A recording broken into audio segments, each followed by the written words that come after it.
Hey, friends. Welcome to the first episode of Behind the Brim. Really excited to be joined today by my co-host and my best friend, Chandler Doan. Donor, how are we doing today, brother? Lindsay, doing great. Really excited to be here. Kicking it off.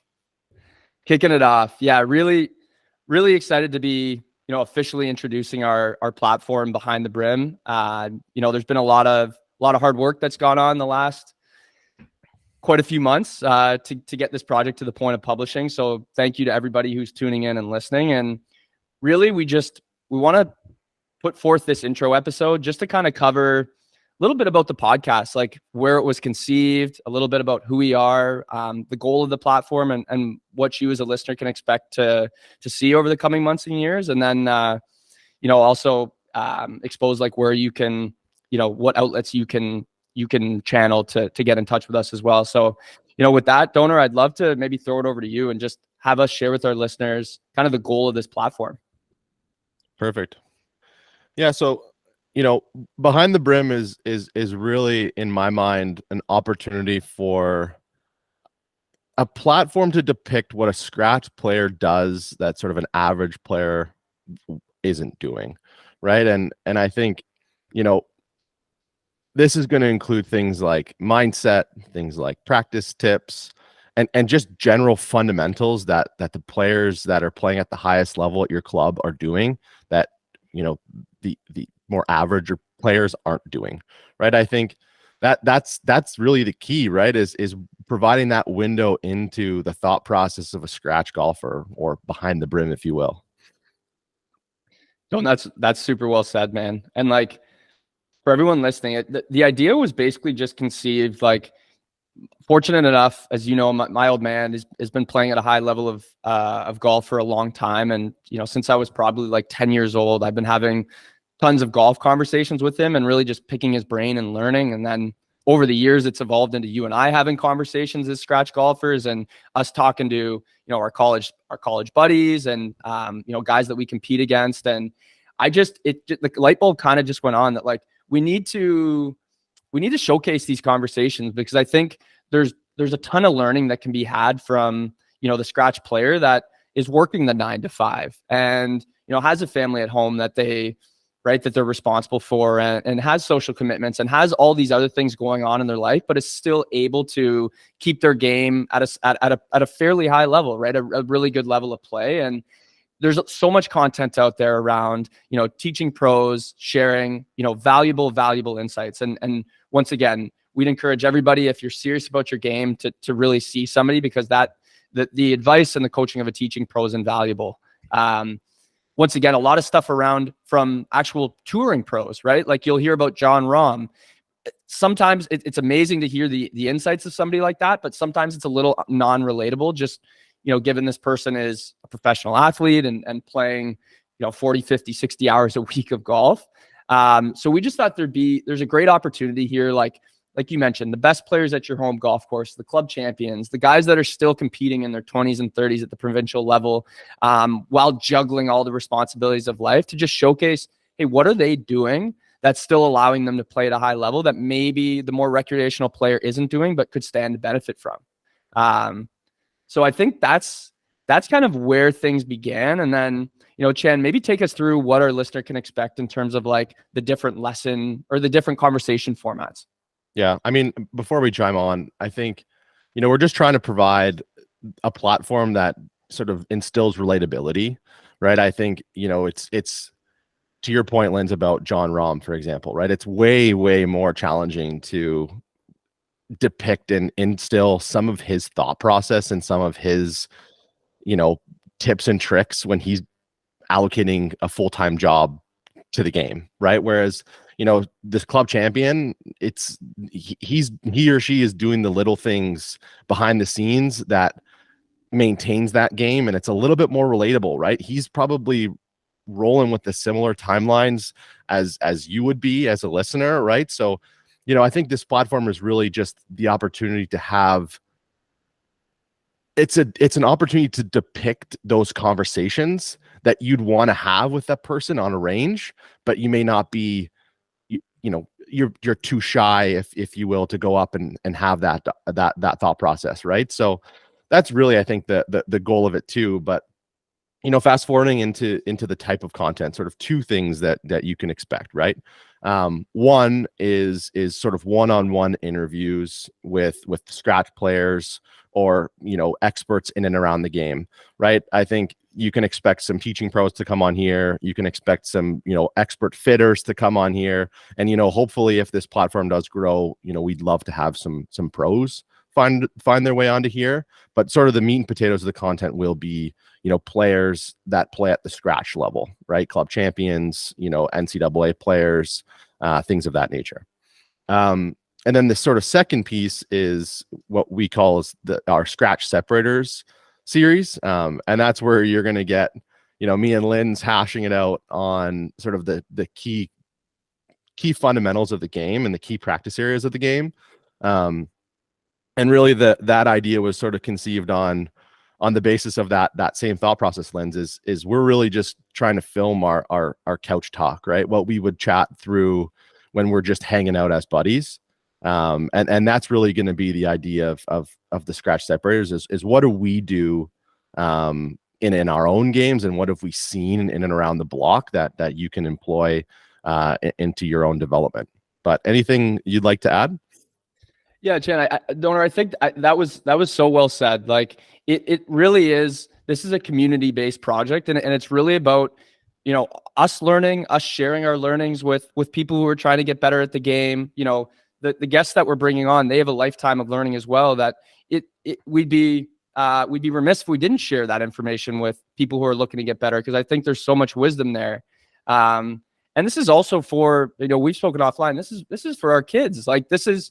If when they're 10 years old and interested in getting into the game, like they're going to have a bit of a blueprint to maybe sidestep some of the, the challenges that we went through. Like if we can, help the junior golfer out there, or maybe the senior player who's just retiring, who's looking to devote a little more time, sidestep some of those landmines that you and I walked right into, then I'd say that I consider this platform a success. So like, this is all about us sharing our learning, us sharing what we've learned, other people's development in the game.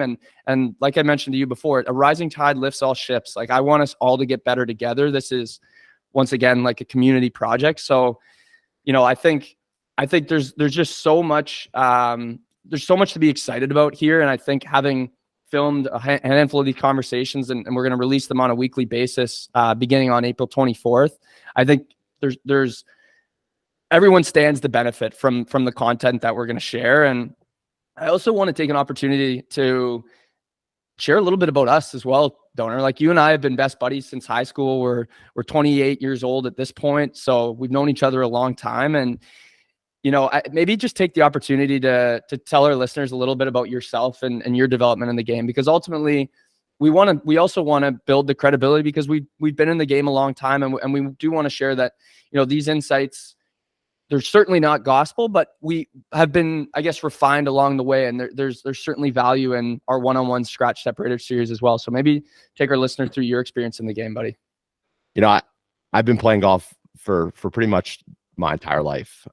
Been at Markland Wood for, 15 years now. I've been there since I was 10 years old, maybe a little longer. I have no idea. I don't even know. It's part of my identity, right? I've been there for longer than I remember. It's where I grew up. It's where I've, matured as a man. I've been successful in winning the junior championship there. And I've also won our club championship match play. Not the stroke play yet, which holds a little bit more weight, but I'm sure we're going to have a few guys on here that have won the club championships, and I'm sure they'll have some things to say about my game. But hey, I feel like I hold my own out there. I love to play competitively as well. Not necessarily to the extent that you have in your resume, Linz, but I do enjoy the competitive lens. I think more about the one-on-one matches for dollars at the golf course. Like that just keeps me afloat. I think the perspective I'm going to lend is a little bit of the athletic one. I grew up as a multi-sport athlete, played hockey, soccer, lacrosse, all at a pretty high level. Don't necessarily share the rich competitive resume, like I said, like you do, but I think what I'm trying to do here is relate some of the content to the 9-to-5er. Myself, I definitely work a lot and don't necessarily prioritize the game as much as I would like to. But honestly, and I think to the extent that I can vocalize some concepts that work for me, managing a boatload of things on top of the golf game, and still go out there and shoot half decent rounds. That's my goal. And that's what I'm hoping to achieve from this podcast. But I think, more importantly, let's introduce you. You've got the, you've got the golf resume. You give us the credibility. I'm just here to try and relate this back to the average folk. And I think, you're like in true Chandon fashion, man, like you're being super humble. Like you and I have played a ton of golf, right? Like we've been best buddies since high school. You're a fabulous player. Like you have a ton of speed. You bring that athletic side. You don't overthink the game. And I think there's like a tremendous amount, myself included, to be learned from the way that you approach golf. So thanks, absolutely would absolutely not undersell, your value. And there's a reason you're pretty much a scratch player. It's because you know what you're doing. Where I think I come from is I am an absolute, golf psycho. Have been probably since I was 10 years old. Also come from a multi-sport background, played, a lot of baseball, house league hockey mostly. But at 13, that's kind of where I pushed all my chips in on golf. I'm a bit of a smaller guy. Thought I'd have a higher ceiling with golf, and I liked the game more than any other sport. And so that proved to be a pretty good decision. But truly, like, I've just been super fortunate. Like you said, I have a second home over at Lambton Golf Club in Etobicoke, and they've welcomed me with open arms since I was a little kid, and so fortunate to have mentors and one of the primary one being my dad along the way. And yeah, just grateful for the opportunities that golf has shown me, like having played high school golf and then had the opportunity to go to California for a couple of years in grades 11 and 12. And we'll cover this later, but rubbing shoulders, Xander Schauffele was in the same league as me, and I probably played half a dozen, 7-8 competitive rounds with him and tournaments against, Spieth and DeChambeau and the same coach as Bo Hostler for a period of time there. So I've just been so lucky to have had that exposure and really those opportunities. And then came back to Canada and, realized I wasn't going to be a professional golfer. Those guys are in a league of their own. And I was certainly not good enough to compete at the pro level with those guys who are now the best in the world. But had some success at Queen's University, playing on the golf team there, and played provincially and nationally in some of our provincial and national tournaments. And even at 28, of course, working full time and having a relationship and all those things that come along with being an adult, I still prioritize my competitive outlet, and I still want to compete on the provincial stage as well. So this is by no means just a side passion for me. This is something that I think about all the time, and I want to communicate that to our listeners. Like, anything that I come across that I think is going to help me get better, I want to share that. There's no secrets here. It truly is about helping us all get better together. And also was lucky enough to have some exposure to the Titleist Performance Institute organization, and got my TPI level 1 and 2 golf certification. So I can also bring a bit of I wouldn't say technical lens, but I've had some exposure to some really smart people. That's really what it is. It's just an accumulation of experiences with people that are better than me and smarter than me. And I've learned from them. And the goal is just to share that with everybody who's trying to play the game at a higher level. So truly, we started this podcast, Donor, as you know, because we love the game, right? We love talking about it. We love playing. We love watching it.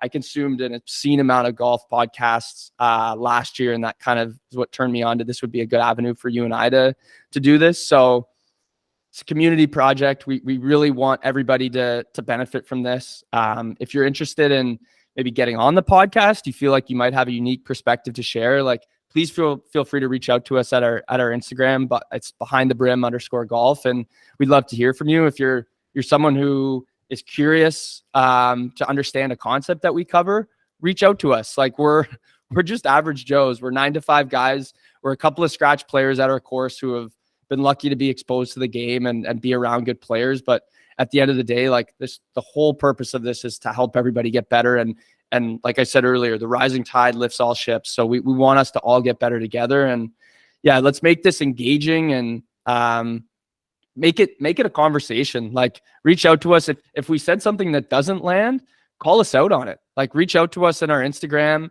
We reserve the right to get smarter and get better. And that's part of the purpose of this podcast. So just really excited to learn and grow with everyone. And some of the conversations we had have blown my mind, Chan. Like, just, sometimes you're in a bit of an echo chamber where you're just talking to the same 3 or 4 people. So to get that exposure to people who are outside maybe your regular conversation, to clear up some of those blind spots maybe I haven't seen, it's really opened my eyes. And I know you and I have been employing a lot of the stuff we've been learning, and the takeaways have been so positive. So just so excited to go on this journey with everyone. And Chan, before we wrap it up, anything else that's maybe jumping off the page for you?